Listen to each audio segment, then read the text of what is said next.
Good afternoon everybody, welcome to curious minds. आज का जो हमारा टॉपिक है वो है ट्यूलिप सीरीज़ बुक 9 का chapter 12 I can not remember my mother by Rabindranath Tagore. Before we start with the poem, ठीक है, एक दो चीज़ें हैं जो मैं आपको बोलना चाहूँगी। वेरी फर्स्ट इज़, ऐसा नहीं है कि हम ये वाली सीरीज़ कंटिन्यू नहीं कर रहे हैं, ठीक है। इट इज़ जस्ट दैट जो इंग्लिश की वीडियोज़ हैं वो रिकमेंडेशन पे बेस्ड हैं, ठीक है। तो जो भी चैप्टर आपको समझना है आप वो हमें कमेंट सेक्शन में बता सकते हैं और हम उस पर एक वीडियो बना देंगे।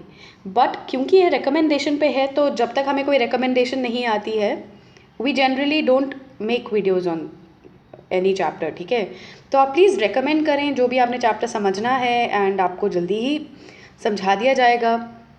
And thank you for all the support कि आप लोग हमें सपोर्ट कर रहे हैं, आपको समझ आ रहा है और हमें आपसे खूब सारा प्यार भी मिल रहा है कमेंट सेक्शन में। So thanks a lot for that and thanks for supporting our channel, ठीक है। तो without any further ado let's start with the poem. अब इस पोएम का नाम है I cannot remember my mother, ठीक है, और ये लिखी है रविंद्रनाथ टैगोर ने। We know he is an Indian poet, he is a philosopher, he is a Nobel laureate, he was born in Calcutta, ठीक है। और इनको 1913 में नोबेल प्राइज़ मिला है। आपको पता है इनका लिटरेचर वो गीतांजलि के लिए मिला है इन्हें, राइट। तो let's start with the poem. The poem is about the sensitive and intense feeling of a child. He remembers all the things that his mother use to do. अब ये द नहीं है, ठीक है, मुझे लगता है यहाँ पे ही होगा, ठीक है। तो he remembers all the things that his mother used to do. Now, before we start, देखिए ये जो पोएम है ना, इसका जो सेंट्रल आइडिया है इंटायर पोएम का वो है कि ये पोएम एक इमोशनल एक्सप्रेशन पे है और ये एक चाइल्ड की मेमोरी है, ठीक है।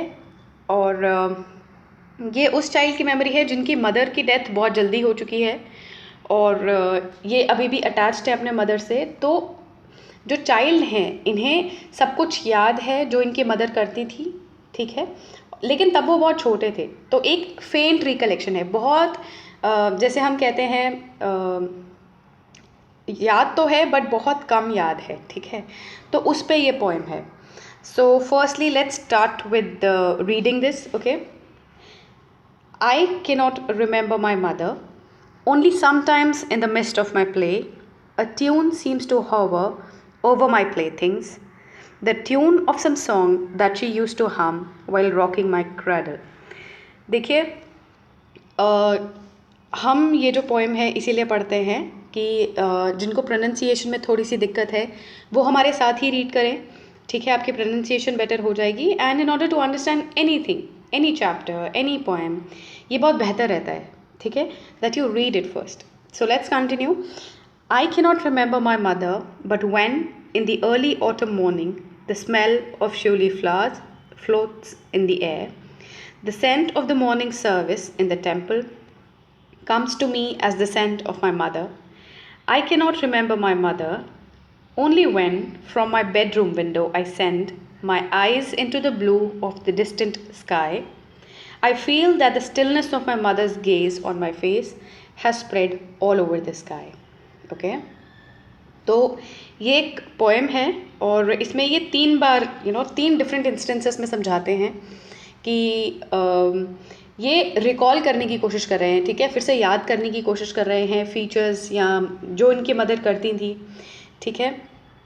तो सबसे पहले इंस्टेंस में ये कहते हैं कि समटाइम्स क्या होता था कि एक फ्रेगरेंस या एक ट्यून, ठीक है, उनको वो जो इनके मोमेंट्स थे, ठीक है, जो उस टाइम जो पल थे वो इनको याद दिला देते थे, ठीक है। कोई ट्यून जब ये खेल रहे होते थे तो एक ट्यून जब आप समझ रहे हैं, इनको एक ट्यून से ही अपनी मदर की याद आ जाती थी। मे बी वो ट्यून थी जो इनकी मदर तब गाती थी जब वो उनका क्रेडल हिलाती थी। अब क्रेडल क्या होता है, जहाँ पे वो बच्चा रखते हैं जिनको हिलाते हैं, ठीक है। तो उनको जो ये हैं रविंद्रनाथ टैगोर, इनको ये ट्यून याद आती है, इस ट्यून से अपनी मदर याद आती हैं, ठीक है।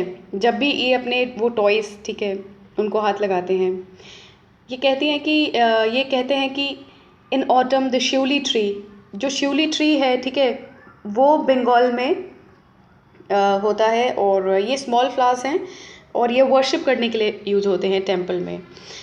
तो इनकी जो मदर हैं वो क्या करती थी, वो ये फ्लावर्स शायद टेंपल में चढ़ाती होंगी, तो जब भी उन्हें उन फ्लावर्स की खुशबू आती है तो इन्हें फिर से अपने मदर की थोड़ी सी याद आ जाती है, ठीक है, क्योंकि वो रिकलेक्ट करने की कोशिश कर रहे हैं। उन्हें अपनी मदर याद नहीं है, लेकिन उन्हें किसी ट्यून से याद आ जाती है, या जैसे ये जो खुशबू है शिवली की, उनसे याद आ जाती हैं, ठीक है।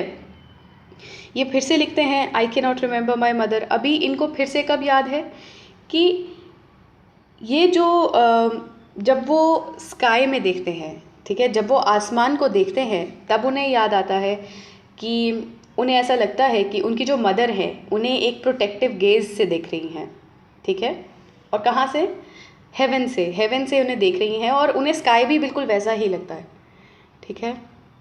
जैसे स्काई आपको साइलेंटली देखता है, तो इन्हें लगता है कि उनकी मदर स्काई के रूप में उन्हें देख रही हैं, साइलेंटली, स्टेडीली, एक प्रोटेक्टिव गेज से, ठीक है। तो ये जो इंटायर पोएम है ये आपको बताती है कि उनको क्या क्या करके अपनी मदर की याद आ जाती है, ठीक है। जैसे कोई ट्यून है जो उनकी मदर शायद गुनगुनाती होंगी, ठीक है, यहाँ शिवली फ्लावर्स हैं, यहाँ आसमान है, ठीक है, तो ये सब इन्हें याद आता है। तो इसमें क्या है, इसमें सेंट्रल आइडिया क्या है, सेंट्रल आइडिया आपको पहले भी समझाया है, तो अगर हमें इसकी समरी जैसे क्रक्स जैसा देना हो तो क्या है कि ये एक डीप रूटेड इमोशनल बॉन्डिंग बताता है जो पोएट की थी, रविंद्रनाथ टैगोर की थी उनकी मदर के साथ, ठीक है। और उन्होंने, जो उनकी मदर हैं, उन्होंने उन पर बहुत ही बड़ा इम्पैक्ट डाला है, और ये याद कर रहे हैं वो अपने एक्सपीरियंसेस जब वो बहुत छोटे थे, ठीक है, तो तब के एक्सपीरियंसेस ये याद कर रहे हैं। तो इसके बाद आ जाती है glossary, so let's read it together again. First है हॉवर, हम, रॉक, क्रेडल, शिवली, गेज, ठीक है। और ये है ग्लॉसरी। अगर आपको कोई प्रॉब्लम है तो please write it in the comment section, and we are waiting for our next recommendation. तो प्लीज़ आप लिखें so that we can bring a new video for it, okay?